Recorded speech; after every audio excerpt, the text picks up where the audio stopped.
menjelaskan materi tentang perencanaan dan implementasi strategi penataan operasional, sebagaimana ini yang akan menjadi nilai ujian akhir semester kami dengan matkul manajemen operasi. Di sini saya Adino Arif Kuntoro dengan NIM 2203040008. Saya Masyukara Medani dengan NIM 22030417. Saya Desa Uda Putri dengan NIM 22030483.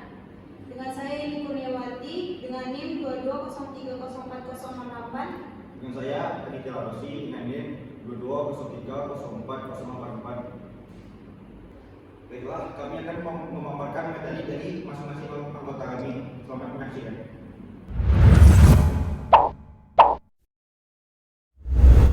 Bagi sebuah perusahaan, strategi adalah hal yang sangat penting. Menurut Peirce and Robinson, dalam buku Strategi Manajemen tahun 2005, strategi adalah rencana permainan yang akan dilakukan oleh sebuah organisasi atau perusahaan dalam waktu tertentu.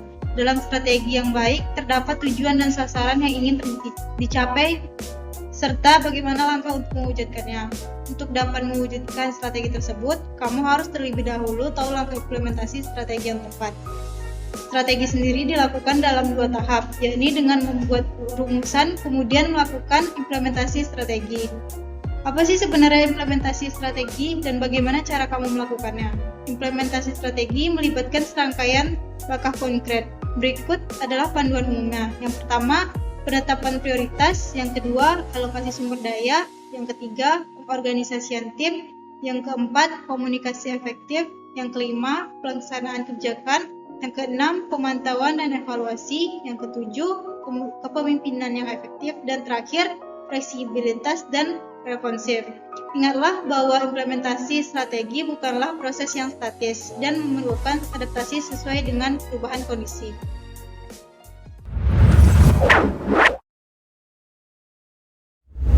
Baiklah, saya akan menjelaskan materi yaitu apa itu arti dari implementasi. Jika dilihat dari definisinya, implementasi adalah strategi yang mengacu pada proses pelaksanaan rencana dan strategi yang sudah dirumuskan. Tujuannya adalah untuk mencapai tujuan jangka panjang yang ada di perusahaan. Secara etimologis, konsep implementasi menurut Kamus Webster adalah implement. Dalam kamus ini, implementasi berarti menyediakan sarana untuk melakukan sesuatu yang memiliki efek yang sebenarnya. Sedangkan dalam Kamus Besar Bahasa Indonesia, implementasi adalah pelaksanaan atau penerapan. Definisi lain dari implementasi adalah menyediakan sarana untuk melakukan sesuatu yang memiliki efek atau pengaruh pada sesuatu. Definisi implikasi atau implementasi juga dapat bervariasi menurut para ahli. Karena itu, akan memberi Anda gambaran tentang bagaimana Anda harus bersikap terhadap tujuan Anda. Implementasi yaitu adanya suatu kegiatan, tindakan, aksi atau mekanisme sistem yang mengarah pada adanya bukan hanya suatu kegiatan, tetapi suatu kegiatan yang direncanakan dan suatu kegiatan yang dilakukan untuk mencapai tujuan. Tujuan implementasi adalah seperti yang telah disebutkan sebelumnya. Implementasi adalah suatu kegiatan yang dilakukan secara sistematis dan dihubungkan oleh mekanisme untuk mencapai tujuan tertentu. Merujuk pada pengertian pelaksanaan, maka beberapa tujuan pelaksanaan adalah tujuan utama pelaksanaan adalah untuk mencapai suatu perencanaan yang matang, baik secara individu maupun secara tim. Memeriksa dan mendokumentasikan prosedur dalam pelaksanaan rencana atau kebijakan. Mencapai tujuan yang ingin dicapai dalam rencana atau kebijakan yang dirancang. Untuk menentukan seberapa sukses suatu kebijakan atau rencana telah dirancang untuk meningkatkan kualitasnya. Implementasi kebijakan yaitu memiliki prinsip merupakan sarana yang dengannya suatu kebijakan dapat mencapai tujuannya. Fletcher dan Stewart atau Winarno menjelaskan bahwa penegakan kebijakan adalah alat manajemen hukum di mana berbagai aktor, organisasi, prosedur, dan teknik bekerja sama untuk mengimplementasikan kebijakan untuk mencapai efek atau tujuan yang diinginkan. Oleh karena itu, implementasi suatu dengan langkah-langkah yang diambil oleh pemerintah untuk mencapai tujuan yang ditetapkan dalam keputusan politik. Namun, pemerintah dalam membuat kebijakan juga harus terlebih dahulu mempertimbangkan apa kebijakan tersebut dan berdampak negatif bagi masyarakat. Menurut William dan Hanger, dalam strategi manajemen dan bisnis adalah konsep implementasi strategi, yaitu serangkaian aktivitas dan pilihan yang dibutuhkan untuk mewujudkan rencana strategis. Serangkaian aktivitas inti dari definisi ini adalah terdapat tindakan nyata dari rencana strategis yang sudah disusun sebelumnya.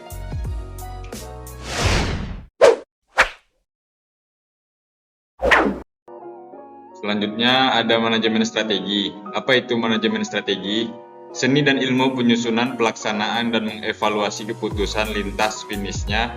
Manajemen strategis berfokus pada proses organisasi, penetapan tujuan, pengembangan kebijakan dan perencanaan untuk mencapai tujuan, dan mengalokasikan sumber daya untuk menerapkan kebijakan dan rencana untuk organisasi. Manajemen strategis atau strategik manajemen diartikan sebagai kumpulan tindakan dan keputusan seorang manajer untuk mencapai kinerja perusahaan yang lebih baik dan kompetitif. Suatu perusahaan dikatakan unggul jika profitabilitasnya lebih tinggi dan rata-rata kompetitornya dari rata-rata kompetitornya. Selanjutnya ada fungsi. Fungsi dilaksanakan strategic manajemen. Yang pertama itu mengedepankan visi dan misi. Perusahaan lebih mudah mengidentifikasi pasar dan produk. 3. Berfokus pada brand positioning. Keempat, mempertahankan kelangsungan bisnis. Kelima, memandu perencanaan dan perbaikan. Ada pula tahapannya, tahap penting dalam strategi manajemen. Yang pertama, identifikasi arah dan tujuan. Yang kedua, menganalisis sumber daya. Yang ketiga, menyusun strategi. Dan yang keempat, menerapkan strategi. Dan yang terakhir, mengevaluasi efektivitas strategi. Inti dari manajemen strategis adalah untuk mengidentifikasikan tujuan organisasi, sumber daya, dan bagaimana sumber daya yang dapat digunakan secara efektif untuk memenuhi tujuan strategis. Ada pula faktor yang mempengaruhi tujuan manajemen strategis. Menurut Dr. Handes Haji Kosasi MM dalam bukunya yang berjudul Manajemen Strategi, terdapat beberapa tujuan manajemen strategi, di antaranya yang pertama itu melaksanakan dan mengevaluasi strategi yang dipilih secara efektif dan efisien. Yang kedua, mengevaluasi kinerja, meninjau dan mengkaji ulang situasi serta melakukan berbagai penyesuaian dan koreksi jika terdapat penyimpangan di dalam pelaksanaan strategi. Yang ketiga, senantiasa memperbaharui strategi yang dirumuskan agar sesuai dengan perkembangan lingkungan eksternal. Yang keempat, senantiasa meninjau memperbarui strategi yang dirumuskan agar sesuai dengan perkembangan lingkungan eksternal. Yang kelima, senantiasa melakukan inovasi atas produk agar selalu sesuai dengan selera konsumen. Secara sederhana dapat dikatakan jika menggunakan manajemen strategi akan memudahkan suatu organisasi atau perusahaan untuk mencapai tujuan mereka melalui kerangka atau framework. Selain itu, tujuan utama dari manajemen strategi adalah menyelesaikan setiap masalah perusahaan baik dari internal maupun eksternal.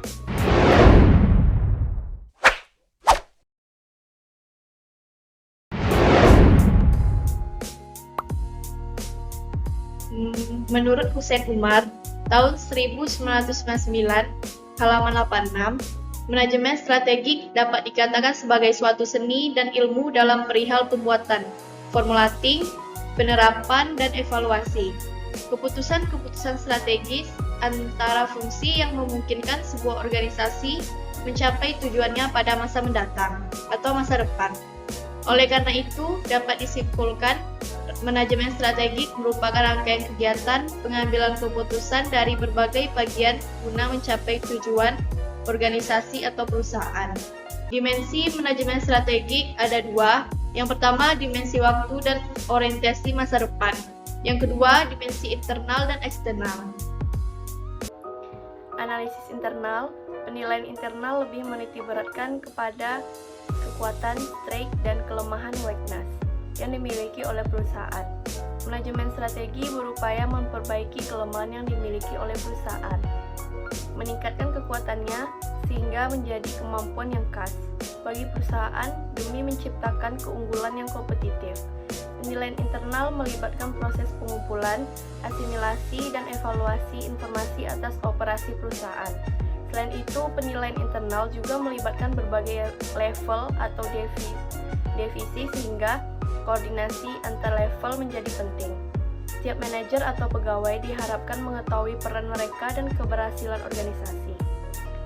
Pandangan berbasis sumber daya, The Resource-Based View, pendekatan RBV, menyatakan bahwa sumber daya internal jauh lebih penting bagi perusahaan daripada faktor eksternal dalam mendapatkan dan mempertahankan keunggulan kompetitif. Sumber daya perusahaan dapat dikelompokkan menjadi 3, yaitu yang pertama sumber daya fisik, physical resource, yaitu semua aset fisik yang dimiliki seperti pabrik, peralatan, mesin, dan bangunan. Yang kedua, sumber daya manusia, human resource, yaitu semua pegawai, pengalaman, pengetahuan, dan kemampuan. Eksternal, tujuan dari faktor eksternal adalah menjelaskan peluang utama dan ancaman yang dihadapi organisasi, sehingga manajer dapat merumuskan strategi untuk mengambil keuntungan dari peluang dan menghindari atau mengurangi dampak ancaman. Tujuan audit eksternal adalah untuk mengembangkan sebuah daftar terbatas dari peluang yang dapat menguntungkan sebuah perusahaan dan ancaman yang harus dihindari. Dari audit eksternal tidak bertujuan untuk mengembangkan sebuah daftar lengkap dan menyeluruh dari setiap faktor yang mempengaruhi bisnis, melainkan untuk menawarkan beberapa variabel yang perlu mendapat respon dengan segera. Perusahaan harus mampu merespon baik secara ofensif maupun defensif terhadap berbagai faktor tersebut dengan merumuskan strategi untuk mengambil keuntungan dari peluang eksternal ataupun dampak eksternal.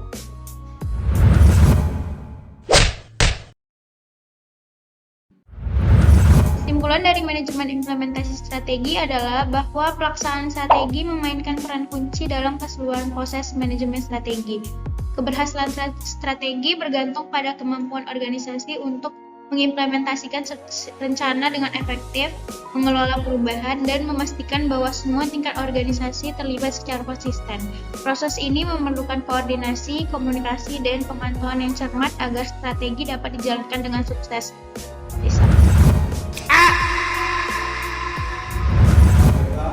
Sekian presentasi dari kelompok kami. Apabila ada pertanyaan, kami mohonkan.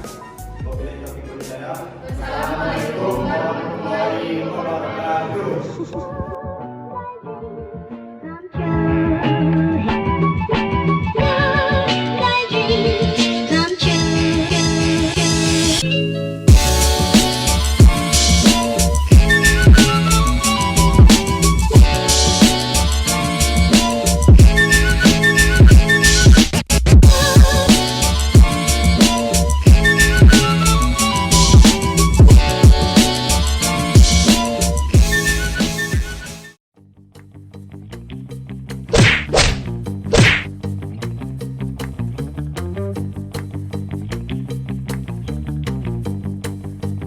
Sekali lagi dulu mendekat. Jangan lupa like, comment, and subscribe.